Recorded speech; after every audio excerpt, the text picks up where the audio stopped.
gentlemen, good day and welcome to the Q4 FY2024 conference call of Newgen Software Technologies Limited.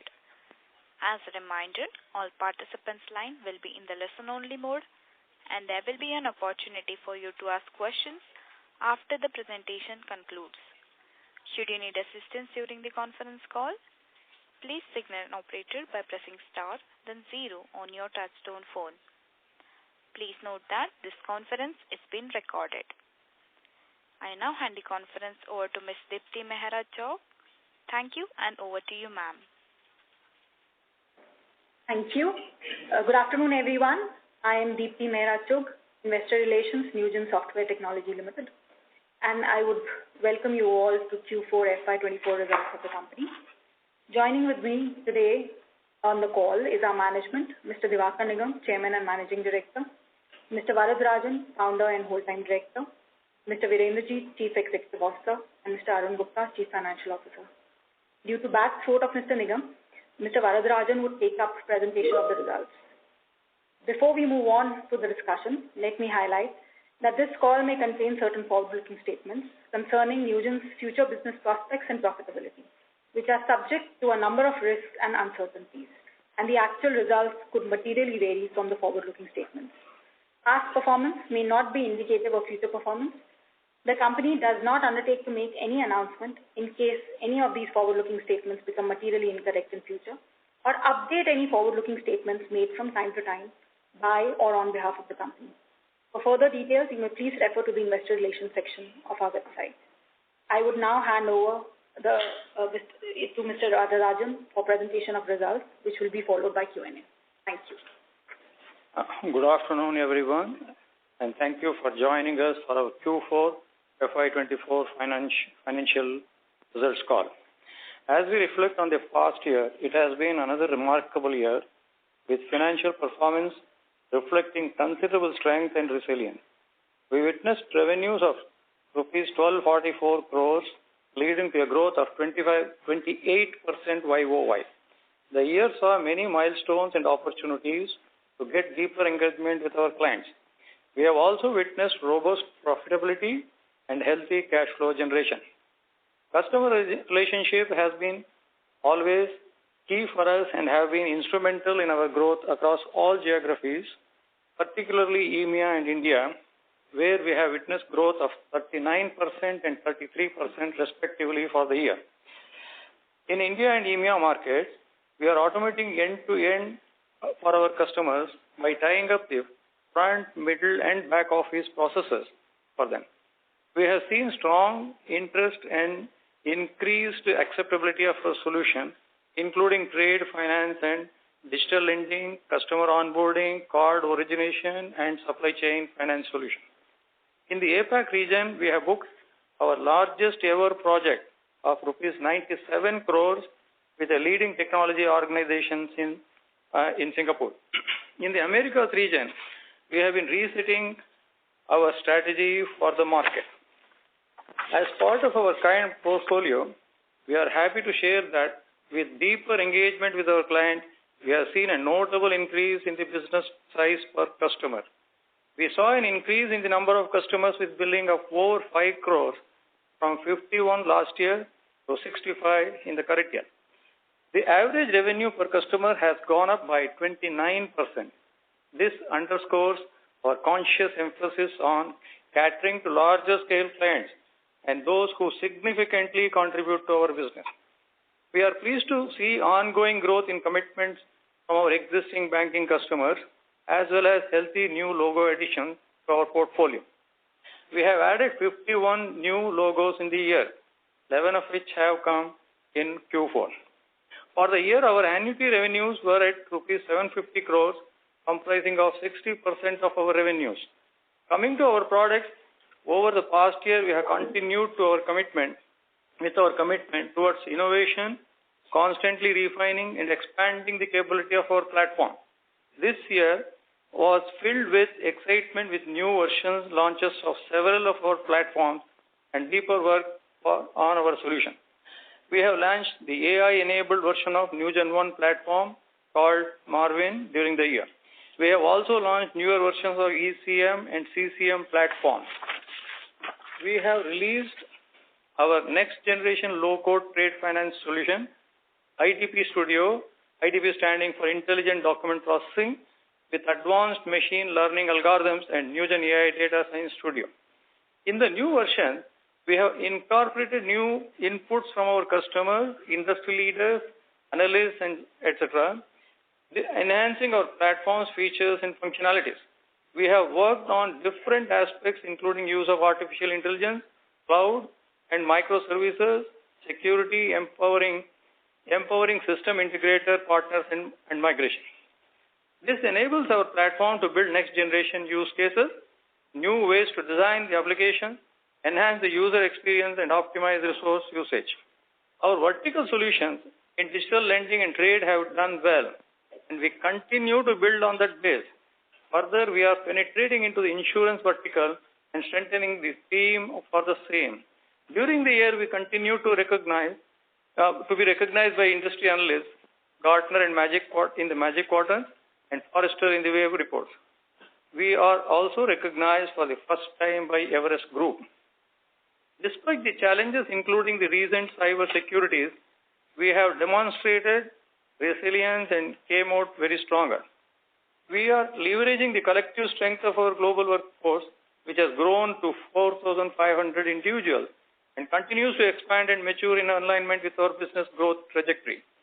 Central to our commitment to organizational success is our steadfast focus on talent management and learning initiative. We believe that by empowering our employees with the skills, knowledge, and tools they need to succeed, we can foster a culture of excellence and drive innovations and growth. We are constantly working on increasing our global footprint and brand presence. We've opened our offices in New York and Saudi Arabia during the financial year. We also continue to work on enhancing customer engagement, strengthening our sales team and partnership network, and expanding our digital presence. On profits and margins, we delivered a healthy growth in profits and expanded margins during the year. Profit after tax was at 252 crores, witnessing a growth of 42% YOY. We continue to prudently invest in R&D and sales and marketing initiative. During the year, we have invested 9% of our revenues on R&D initiatives and around 22% of revenues on the various sales and marketing activities. On the balance sheet front, we witnessed a robust cash flow generation with our net cash generated from operating activities for the year at rupees 281 crores.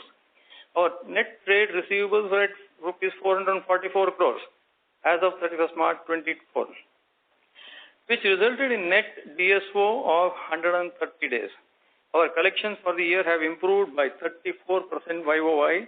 We have declared a dividend of rupees 4 per share post-bonus issue of 1:1, which is rupees 8 on pre-bonus shares. Looking at Q4 results, we are happy to close Q4 with strongest revenue ever for a quarter at rupees 375 crores, increasing 23% YOY. Our PAT has also crossed rupees 100 crores for the first time in a quarter.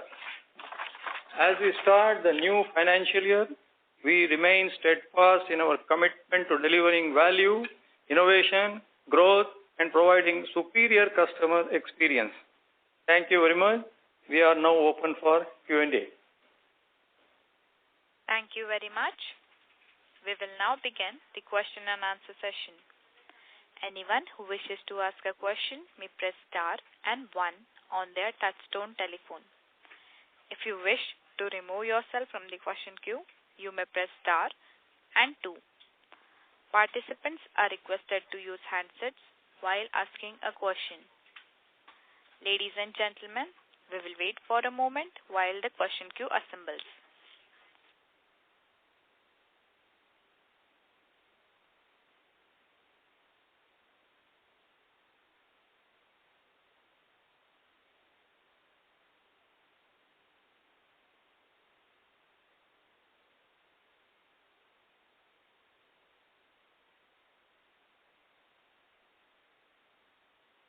The first question is from the line of Vaidik Sarkar from Unifi Capital. Please go ahead.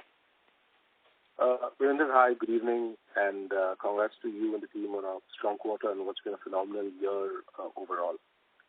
Obviously, multiple things are firing for us today at the same time.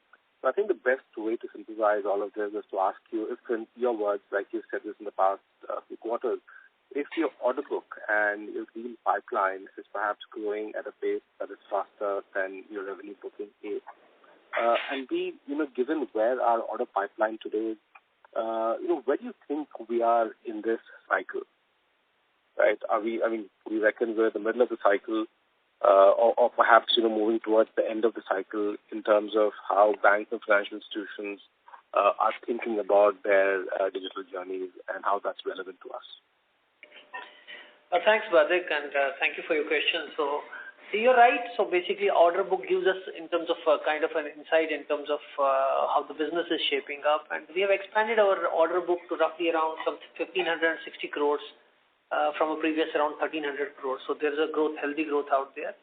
But order book is, as you rightly said, is just one of the dimensions. The other dimension is about the growth in our new deals, which is about mining and new sales.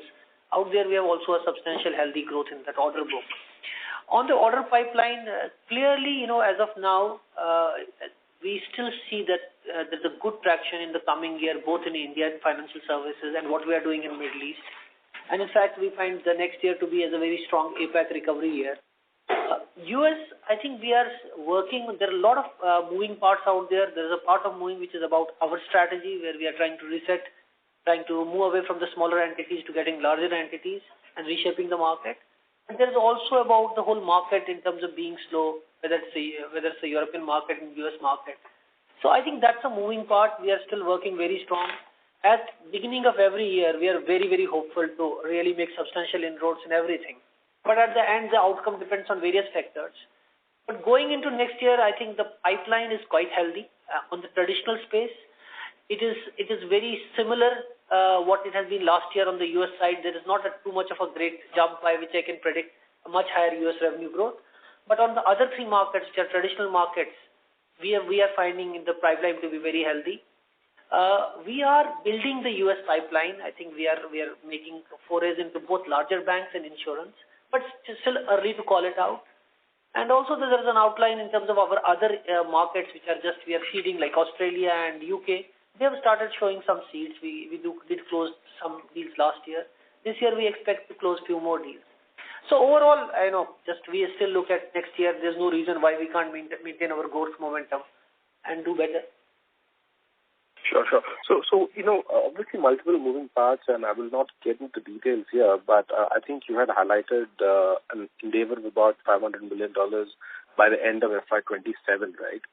So, if we have to slice that into the products and the initiatives that will help us get there, how should we imagine each of these calls better? Yes, you see, I think every company has a long aspiration of doing large numbers. And as a product company, we always believe there is going to be a time thing we can even accelerate the growth rates even beyond what we have. Our growth momentums for all, whether it's a 500 million plan or typically next year plan, is still based on the core verticals we are driving. So the only thing what we are doing is we are opening up insurance in a major way. That's where a lot of investments are happening. So you should see that in next 3 quarters, 4 quarters, you would see a kind of a healthy funnel and deal closure happening in insurance beyond the banking, which has been our traditional strong space. Government is going to be, there's an organic growth in government. But on the market dynamics, we clearly still, for a 500 million picture to realize in the time span we are talking about, our mature markets have to fire, which is still a kind of a work in progress for us.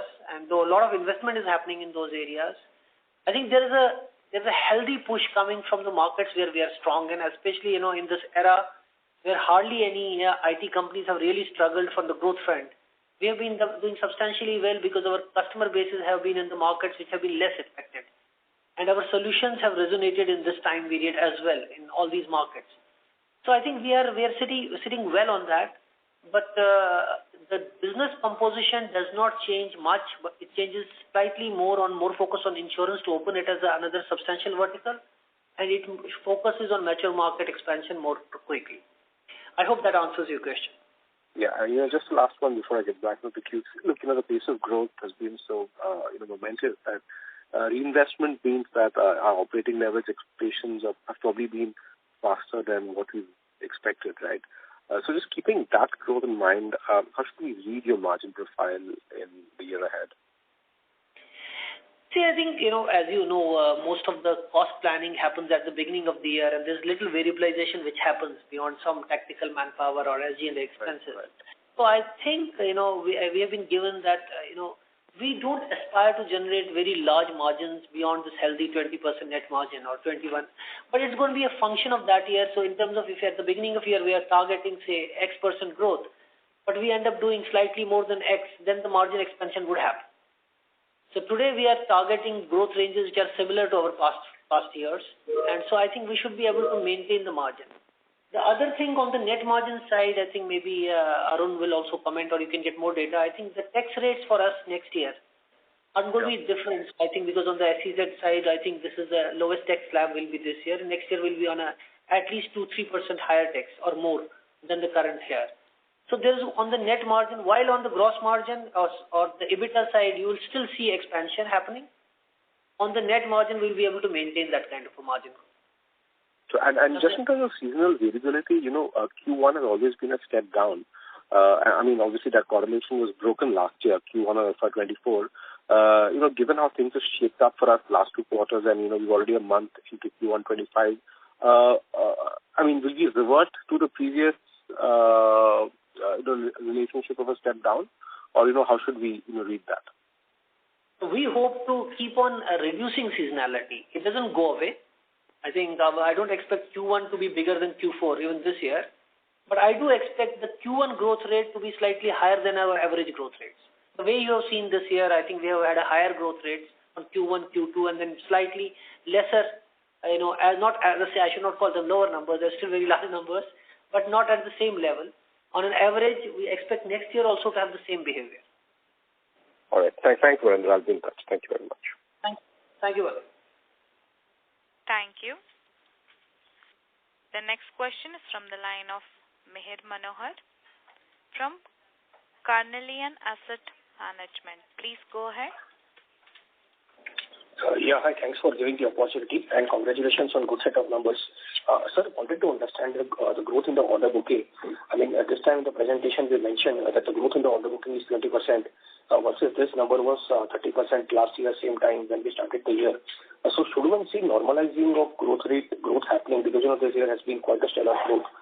So should one see coming back to 22% kind of a growth?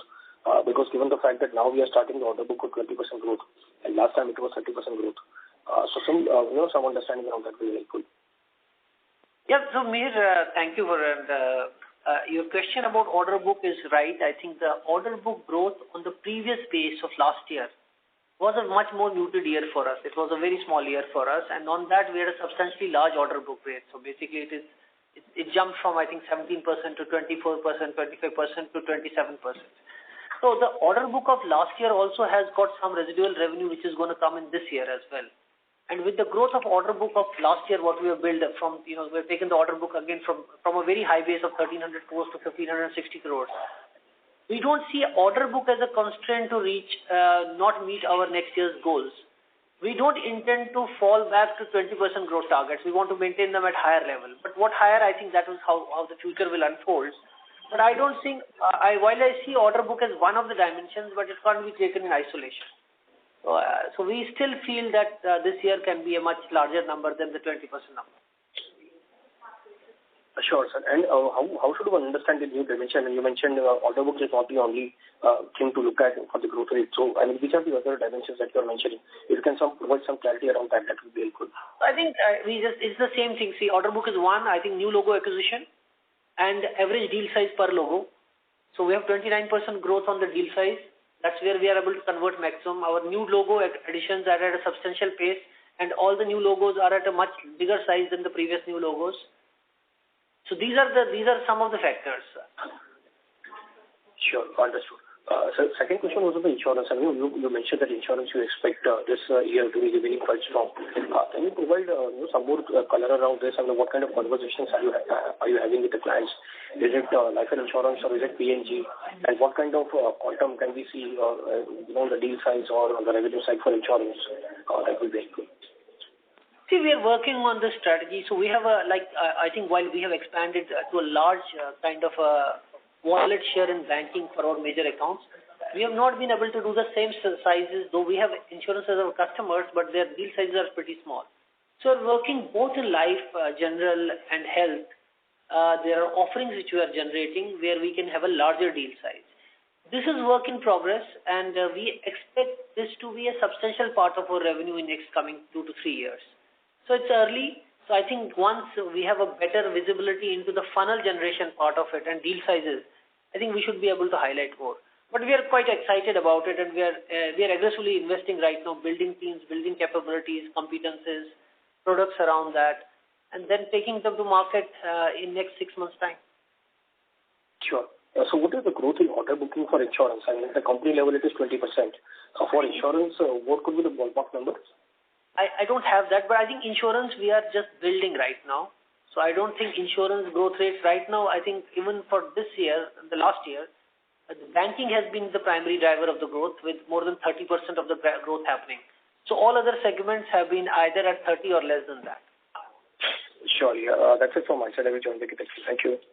Thanks, Vaib. Thank you. A reminder to all the participants, you can press star and 1 to ask a question. I repeat, you can press star and 1 to ask a question.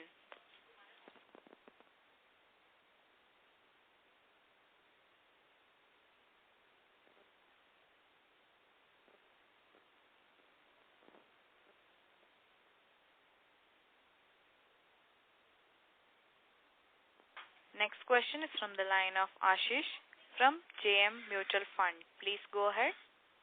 Yeah, thanks for the opportunity. So any comments on the M&A strategy and where are we in the GIS-led strategy? If you could throw some color. Thanks, Ashish. So as I said, for a merger, I think we are looking at tactical acquisitions for speed to market and access to market, predominantly in mature markets. We have not identified any targets yet. I think but the work is going on, and we do expect that in next 1 or 2 years we should be able to make some amount of acquisitions for typically for making sure the mature markets we are able to gather some speed. But right now we don't have any update on that about from its work in progress on that side. Sorry, what was your second question? So the GIS-led strategy, so how's that shaping up? On the GSI-led, I think while we are working on enablement side, and I think our tie-ups in terms of both product-to-product types are happening, and that is growing. On the funnel side, we are still, because the funnel we are targeting still in mature markets. I think both for mature markets, the business for the GSIs, as you've seen, has not been that strong. And I think that also has resulted that we also have not any large growth in the funnels. We have some interesting cases, but I think I would still say it's not picked up to the speed or expectations which we wanted it to have fire at. And in the past, we were also thinking of exploiting the system integrators to get into the US markets. Any development? Are we in discussion with some of the SIs? No. I think we have a lot of alliances, partnerships. I think we have, in fact, we have expanded beyond the system integrators to the consulting companies, the top-tier consulting companies, to form alliances on that. So that work is going on. I think I will not be in the position right now to comment on the size of business or the size of funnel because of that. I think it is early, and the GSI tractions have not shown the speed. I think their deal gestation sizes are very, very, very long. And I think we are still working on deal sizes which start from $500K to a few $1 million. They have very different appetite, and I think if we become a part of that larger deal, we don't have the closure cycles are not under our control. So we are looking at various different ways to reset that whole strategy, as well as working with consulting companies in early stages of funnel building. So let's wait for few more quarters to see how it shapes up. And just lastly on, so you're confident of organic revenue growth to be 20% and more. So where is US in this entire context? Would you say that US will continue to grow at a much lower rate than the console business? No, not really. I think even the weakest of the US years still are around growth of 17% or 20 or 22. Last year was much higher than that. So I'm saying is that while on the organic side, if US does not give us great acceleration, we still can maintain high growth rates out in US. But what we expect to grow to a size of which is typically a $500 million or $1 billion company, the mature market has to fire. So at one moment, our business plans have to see that the US executes at a much faster rate. That is the moment we are waiting for. So in the meantime, all our markets have great potential to grow organically. And what organically is, we expect a minimum to grow at 20% or more organically. So and all markets can follow that. And anything on pricing environment? So last question, sorry. Anything on pricing environment? Yeah, so pricing is a continuous. I think one is you see globally the prices have changed for everything, and I think both in IT products and as well as even the large players or small players. The cost itself for manpower and other services also gone up. So we are gradually looking at and evaluating various components of our products, services, and working with customers to keep on revising the rates right now.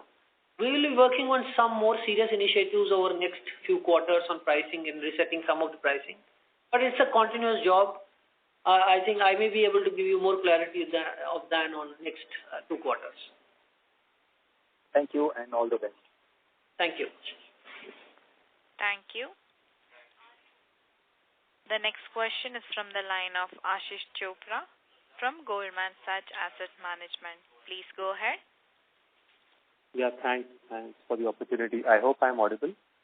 Hey Ashish, how are you? I can hear you. Hi, yeah, great, thanks. So, I think last year we saw the YOY growth start from 34% and then end at 23% in the fourth quarter. You highlighted that the trajectory this year also probably should be the same in terms of the way we should expect it. I was just wondering as to why should that be the case? And why? What was it last year as well that drove this phenomenon? Yeah, so Ashish, I think it's simple function that our business is quite seasonal. Q1, Q2, on the total revenue side are much smaller quarters than Q3 and Q4. So as the growth is driven from new deals and the what we have seen, the new deal acquisition is quite linear these days now. So we are able to still get higher mining as well as sales in all quarters laterally. Since the base numbers of those quarters are slower, the growth percentages are much higher. So you understand? So business in control, which is very linear in terms of renewals, they're very linear. So they get divided over 24, equal 12 months. But your deal velocity is not as lopsided as it was previously. So we are able to do closures in Q1, we are able to do closures in Q2. So the quarterly growth rates, because they are at a lower base, they end up having higher revenues. Does that explain? So just to reconfirm if I understand correctly, so while the linear business obviously is sort of steady state, you're saying that the closures of deals now happen in a more spread out fashion versus probably the previous years. Exactly. Yes. Okay. Understood. Got that. Got it. Yeah. And secondly, you mentioned about a couple of vertical solutions that are doing well for you, like digital lending, trade finance. We just wanted to understand as to, what would be the nature of solution in the insurance vertical as well, which you're looking at in terms of the problem point that is the problem statement that you would be looking to solve. And also, the vertical solutions today, what percentage of your revenues could be coming from such very specific industry solutions? So Ashish, I think you're right. On the vertical side, our recent platforms, which are actually also built on the same horizon. These are built on low code. So we are trying to reinvent products on traditional banking, whether it's a digital lending platform or a trade finance or a supply chain, on the low code approach to do them as a next generation product. So on the insurance side, we are exactly targeting very similar. We are talking of journey-led solutions where we are right now automating the whole process, whether it's a claim or onboarding, both in life and general and health. And what has happened, why these solutions are being reinvented, we thought that there is a lot of digital ecosystems and stacks which have got evolved in all countries. And people want to have a very differentiated journey of in terms of how they are able to onboard their customers or issue policies or do the claims for that. So very similar to what we have done in banking, but on the insurance side. On the point of how much of business is driven predominantly, so what is happening, a large part of our business today is also driven from solution stack beyond horizontal. I don't have the exact number, but Dipti can provide those numbers in terms of for each accelerators, what is the kind of business. But at the end, for every sale, whether it's a horizontal or a vertical sale, the large part of that sale is a horizontal product sale for us. Because customers end up buying these accelerators with the hope that they can build more products over that. So at the end, we are always a horizontal play in an account with an entry strategy or a solution-led sales focus around a vertical accelerator. Understood. Does that answer your question? Yes, it does. And you mentioned that you expect APAC next year for APAC to be a very strong recovery year. Is that on the back of the largest deal that you signed in that region, or are there some more elements also that are contributing to the thing? No, see, if you look at last few years, APAC has been always a strong growing market for us. I think last year has been an anomaly in terms of a lot of misses on deals in terms of closure, contract cycles, and also market being not responding to us or, in terms of closure rates as we expected. I think even just recovering back to a normal stage should give us a healthy growth. I'm just relying right now on that.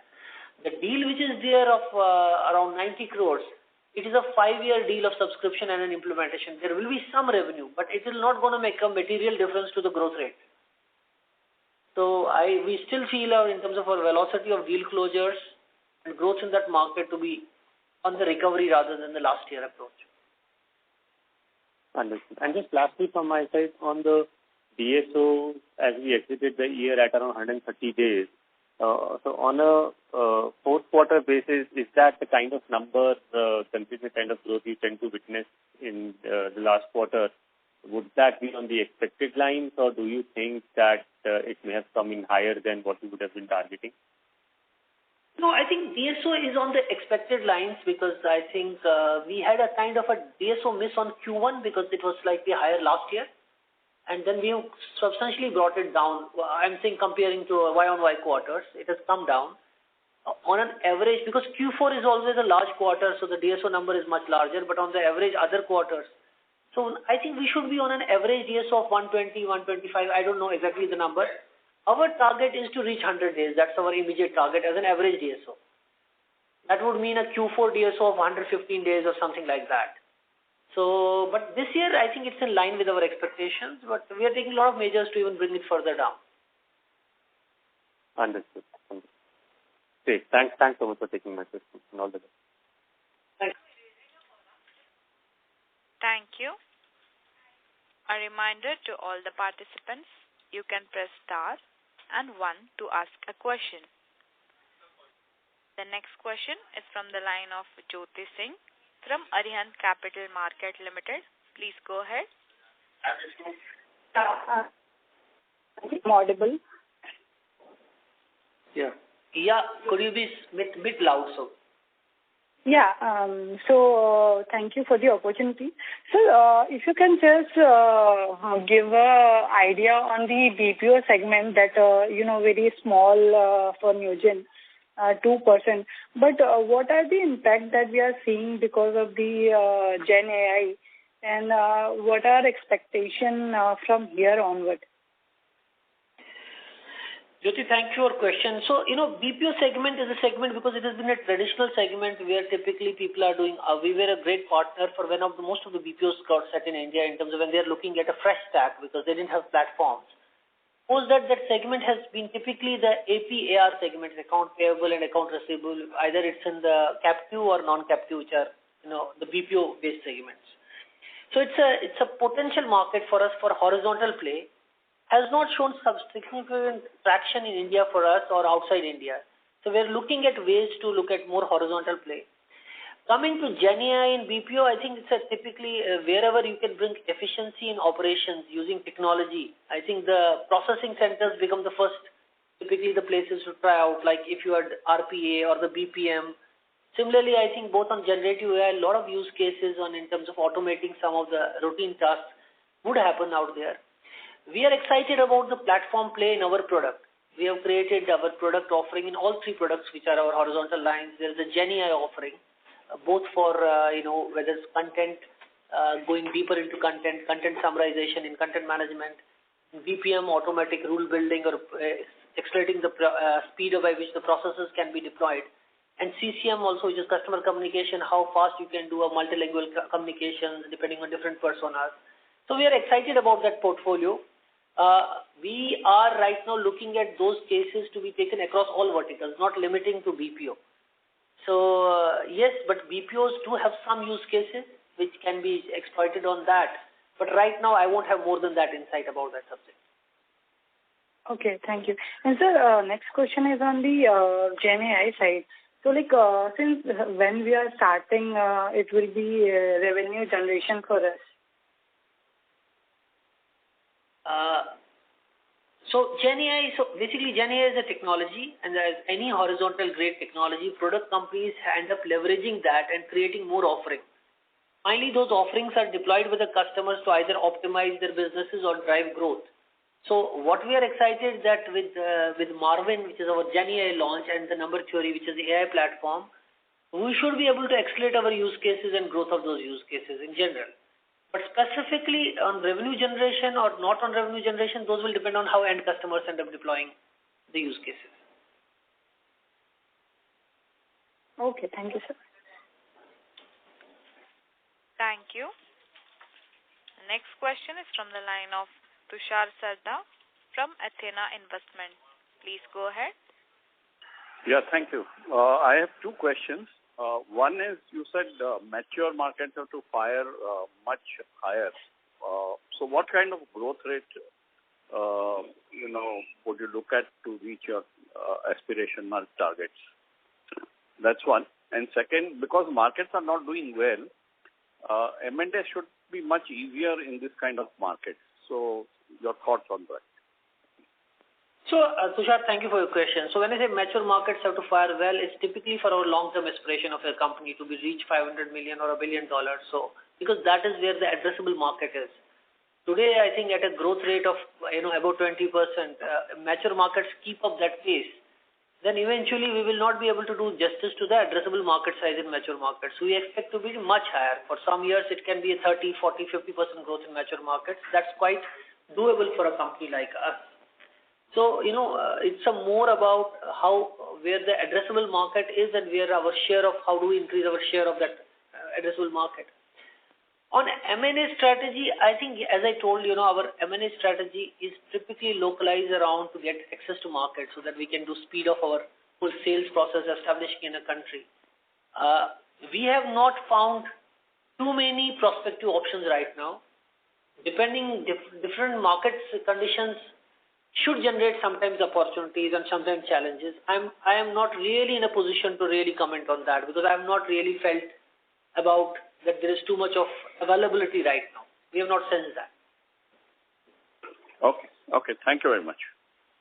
Thank you. Thank you. A reminder to all the participants, you can press star and 1 to ask a question.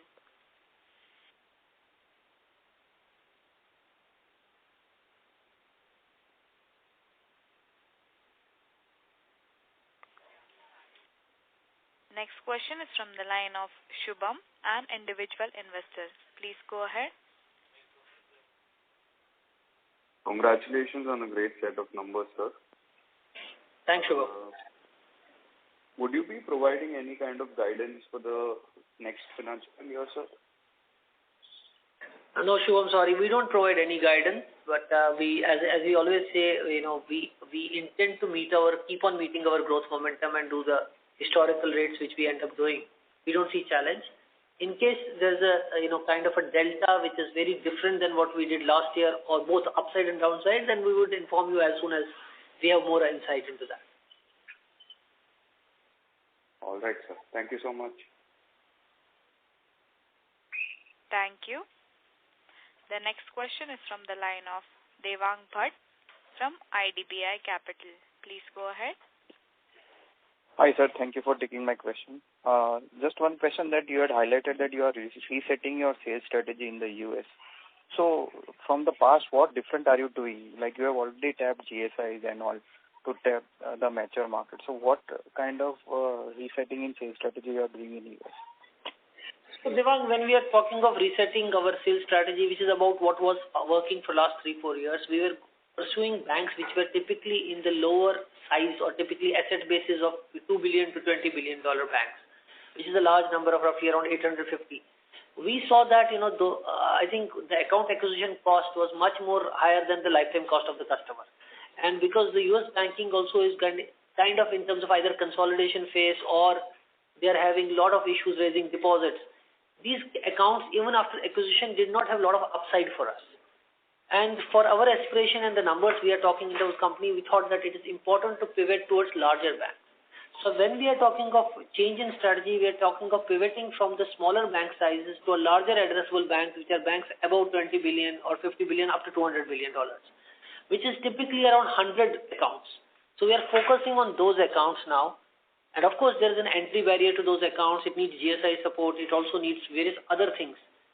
But I think the lifetime value of those accounts will be much more meaningful for our company. That is the change we are talking about. Yeah, sir, we have been trying this. I mean, previously also we were doing this of targeting the larger banks. So, in terms of, now for targeting larger banks, have you come out with some other sales strategy that that was not working in the past and now it will work? Yeah, absolutely. I think, first of all, even in the larger segment, we have at least been able to get 3 or 4 accounts. It's not that we have not got inroads in that. The second strategy is about to keep on accelerating that. And I think we have built up a different sales team. We are looking at product definitions which are more suited for that. We are looking at working with consulting and SI companies to target those. Yeah, but as having said that, you're absolutely right. That has not reflected in the numbers of growth right now. So that's why I call it work in progress. But I'm very hopeful that we should be able to crack it. It may take a few more quarters, but we should be able to make that. Great, sir. And last one thing, would you be targeting any M&A in this mature market which will help you in, garnering these larger banks? Yes, I think we have a plan to look at some inorganic expansion for the segments which we want to address and tackle so that we get more inroads or kind of more feet on the ground out there rather than building that organically. And that is one of our pursuits. Right now, we don't have any final contenders or anything localized, but we are in the process of doing that. Great. Thank you, sir. Thank you for taking my question. Thanks, sir. Thank you. A reminder to all the participants, you can press star and 1 to ask a question. The next question is from the line of Mihir Manohar from Carnelian Asset Management. Please go ahead. Hi. Thanks for giving the follow-up. Sir, you mentioned that banks above 50 billion and some of your larger accounts are. Can you provide how many banks are there which are more than 50 billion as of now? I mean, how many clients are we having? So we are targeting the banking base of roughly around 90 banks which fit in that. They are not mega banks and they are not the smaller banks. They are above 50. So these 90 banks should be able to good enough market. And our target is to make sure that in next 3 years we have at least more than 25 to 30 such accounts. Okay, sure. And as of now, are there any accounts over there in that range? I think we have 3 accounts in that range. Okay. And these 3 have been added last year, or how was it? No. I think last year in that range we have been only able to acquire 1. That's right. One or yeah. Sure. Sir, I just wanted to understand this fundamentally. I mean, as we move the value chain up to larger banks, do we need to fill more product gaps or anything around it, or is the same product offering even applicable for larger banks? I mean, how would you see that? In fact, one of the reasons why we are seeing our product offering was more applicable to larger banks. rather than, because the platform-led play where people want to buy platform for future users beyond the current solution. Because the smaller banks want to fill a need with the most price-effective solution, while larger banks are looking at technology and platform for long-term use. So we are inclined that the current offering set we have, of course, we'll be looking at complementing that, working on integration ecosystems, building more complementary, features for that market. That's a job we do well. The issue is we think the relevance of what we do is more to larger accounts than smaller accounts. That's why we made this pivot. Okay, sure. So basically what I understand is the gap which is there in GTM strategy and not product per se. No, you're absolutely. We don't. So there will be incremental things to be done in the product, but right now the gap is predominantly on the GTM side. Sure. My second question was on the trade finance revenue. What's the trade finance revenue in FY24? I think we would have crossed 100 crores or something. I'm not sure, but I think we can send you that data. But we did get around six deals in trade finance, and I think all deals are above 10 crores, or some of them are much larger than that. So. Okay, so basically 6 to 7 deals with roughly 100 crores of revenue. Probably, but I think you can ask Dipti for more. Just a rough cut number. And what was this number in FY23? We started maybe 2 deals or something, 2 or 3 deals in that. Okay. Yeah, maybe 40 to 100 crore, that kind of a jump. Sure. And what kind of traction, what kind of inquiries are you seeing incrementally for FY25 on the trade finance side? Yeah, so I think since the product segment is quite hot, so there is an inquiry, but I think we are going because I think it's unlike our traditional products which don't have large implementation cycles. Trade seems to have a much larger implementation cycles. We are really narrowing down early our set of targeted accounts, slightly going only after larger deals, and trying to make sure that we have the right fit for all the markets. So we are now focusing on Middle East and India. We are not expanding drastically. So we are evaluating whether we should do it in APAC or in Europe or in US. Those things were on hold yet. So, but India and Middle East itself has a large potential. So for next year, I think that is where our focus would be, and then we can look at also beyond that. Sure, yeah. That's it from my side. Thank you very much. Thank you, Mayor. Thank you. The next question is from the line of Vinay Nadkarni from Hathway Investment. Please go ahead. Yeah, hi.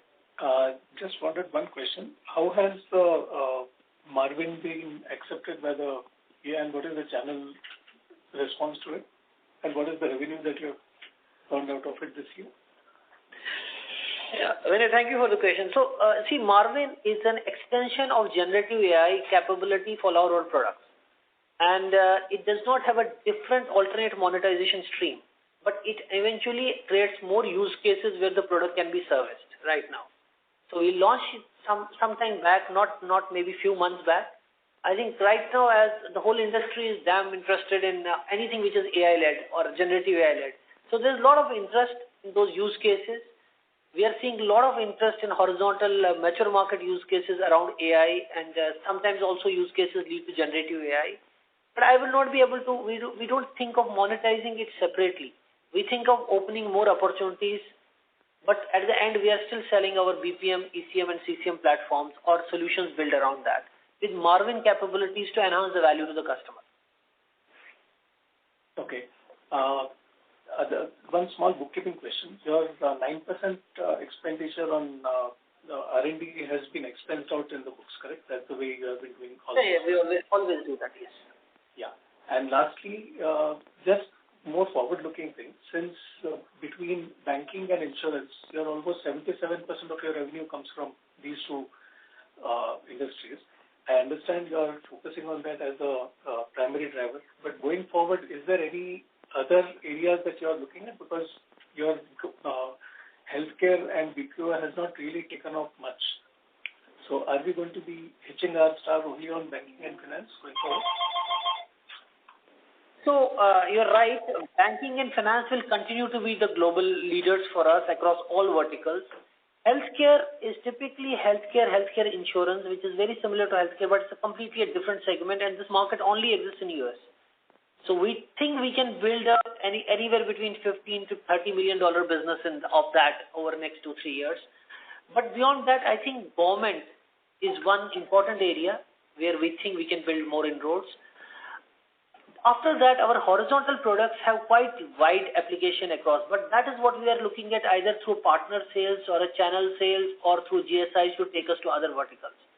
So we do believe that our horizontal sales, which is across beyond the banking and financial service vertical, should also pick up, but we are looking at that as a different channel sales rather than a direct sales model. Okay. Thanks a lot. Thank you very much. Thank you very much. Thank you. Thank you. As there are no further questions, I will now like to hand the conference over to Ms. Deepti Mehra Chowk for closing comments.